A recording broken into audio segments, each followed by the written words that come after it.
قايمة طويلة جدا، مهما حاول أي حد يكسرنا مش هيقدر.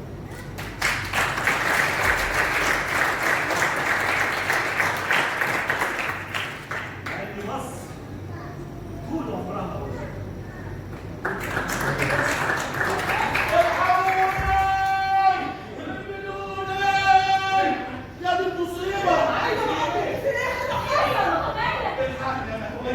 الحقني يا مسعد يا ابني، الولد سلموني والوجبه كبيره، سرقوا الفلوس كلها وهربوا وانتوا تحت المسابقه، الحقوني يا ناس الحقوني. ايه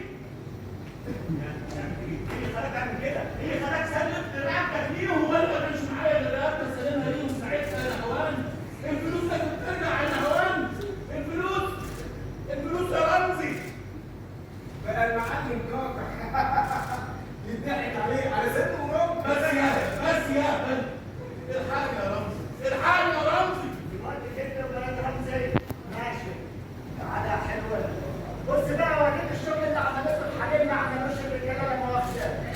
وده دلوقتي هنجيب له هنجيب له شنطة الفلوس وحجة البيت والقهوة وكل حاجة. بس الشغل ده محتاج كده مش يا رحمة. حلو يا رب. بص عليه. ايوه. اتفضلي شغلانه المهنة جابت. يا مريم.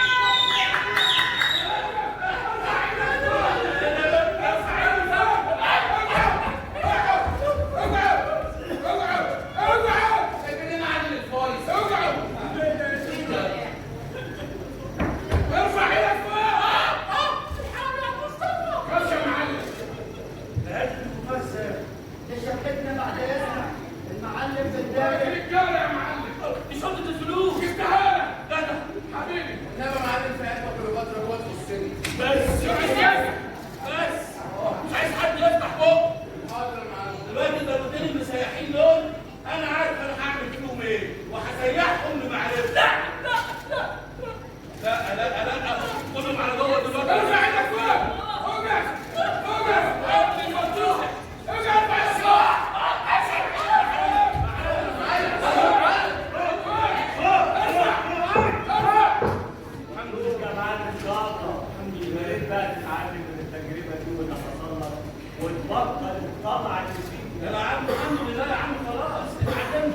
انت ماسك عليا زبده وجاي تهددني. لا مش هوافق انا هوافق.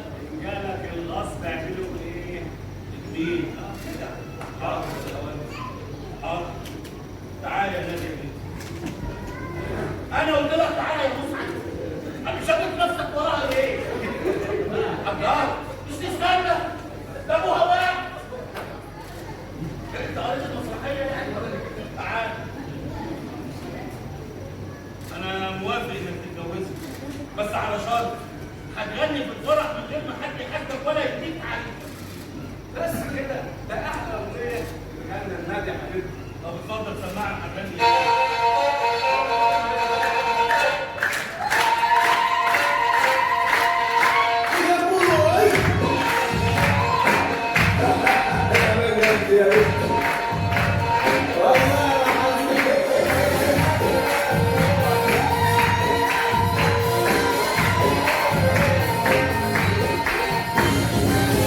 جننتيني يا حلوة يا بنتي يا شربات عايزك من دون الدنيا بحالها انا اخترتك ازاي جننتيني يا حلوة يا بنتي يا شربات عايزك من دون الدنيا بحالها انا اخترتك ازاي اصل عيونك عسلية شقية كفيتي على الدلال عمالة تروح وتيجي ما تلبس سلامها